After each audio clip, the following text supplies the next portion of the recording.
ലഡാക്കിൽ വിമാനാപകടത്തിൽ 56 വർഷം മുൻപ് മരിച്ച സൈനികൻ തോമസ് ചെറിയാന്റെ മൃതദേഹം രാവിലെ 10 മണിയോടെ ജന്മനാടായ പത്തനംതിട്ട ഇലന്തൂരിലെത്തിക്കും.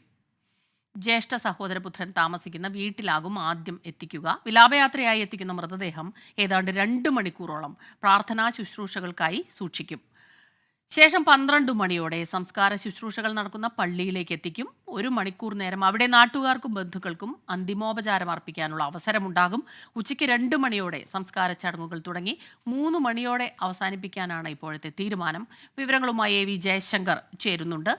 ജയശങ്കർ, വൈകാരികമായ നിമിഷങ്ങൾ, ഇത്രയേറെ വർഷങ്ങൾക്ക് ശേഷം ഈ ഒരു വിവരം വരുന്നതിൽ വീട്ടുകാർക്കൊക്കെ തന്നെ വലിയ വേദനയുണ്ട്. അതോടൊപ്പം തന്നെ ഒരു ആശ്വാസവുമായ വാർത്തയാണ് എത്തിയത്. ഇന്നിപ്പോൾ ഏത് രീതിയിലാണ് ഈ സംസ്കാര ചടങ്ങുകൾ ക്രമീകരിച്ചിട്ടുള്ളത്?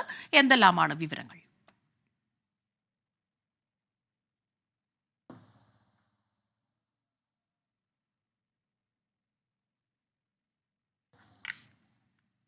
അതായത് മരണപ്പെട്ട സൈനികൻ തോമസ് ചെറിയാൻ്റെ ഭൗതിക ശരീരം തിരുവനന്തപുരത്ത് നിന്ന് ഇതിനകം തന്നെ പുറപ്പെട്ടിട്ടുണ്ട്. 10:30 ഇലന്തൂരിൽ എത്തുന്ന രീതിയിലാണ് നിലവിൽ ക്രമീകരണങ്ങൾ ഒരുക്കിയിരിക്കുന്നത്. സൈന്യത്തിൻ്റെ ഔദ്യോഗിക ബഹുമതികളോടെയായിരിക്കും സംസ്കാര ചടങ്ങ് ഉൾപ്പെടെയുള്ള കാര്യങ്ങൾ നടക്കുക. 10 മണി 10:30 ഭൗതിക ശരീരം ഇലന്തൂരെത്തും. അതിനുശേഷം ഇലന്തൂർ ജംഗ്ഷനിൽ നിന്ന് സൈന്യത്തിൻ്റെ അകമ്പടിയോടുകൂടി ഭൗതിക ശരീരം സഹോദരൻ്റെ വീട്ടിൽ കൊണ്ടുവരും. ഈ വീട്ടിൽ 2 മണിക്കൂറോളം ശുശ്രൂഷകളും ഒപ്പം തന്നെ പൊതുദർശനത്തിനുള്ള അവസരവും നിലവിൽ ഒരുക്കിയിട്ടുണ്ട്. അതിനുശേഷം ഭൗതിക ശരീരം അടുത്തുള്ള പള്ളിയിലേക്ക് കൊണ്ടുപോകാനാണ് നിലവിൽ ആലോചിക്കുന്നത്. 3 മണിയോടുകൂടി തന്നെ ഔദ്യോഗിക ബഹുമതികളോടെ സംസ്കാര ചടങ്ങുകൾ പൂർത്തിയാക്കുമെന്നാണ് നിലവിൽ ലഭ്യമാകുന്ന വിവരം. സൈന്യത്തിൻ്റെ കൂടി ഒരു നേതൃത്വത്തിലാണ് ഈ സംസ്കാര ചടങ്ങുകൾ നടക്കുന്നത്. അതിവൈകാരികമാണ് ഇവിടുത്തെ കാര്യങ്ങൾ. കാരണം നീണ്ട 56 വർഷത്തിനു ശേഷം കാണാതായ, മരണപ്പെട്ടു എന്ന രീതിയിൽ വിവരങ്ങൾ ലഭിച്ച ഒരാളുടെ ഭൗതിക ശരീരം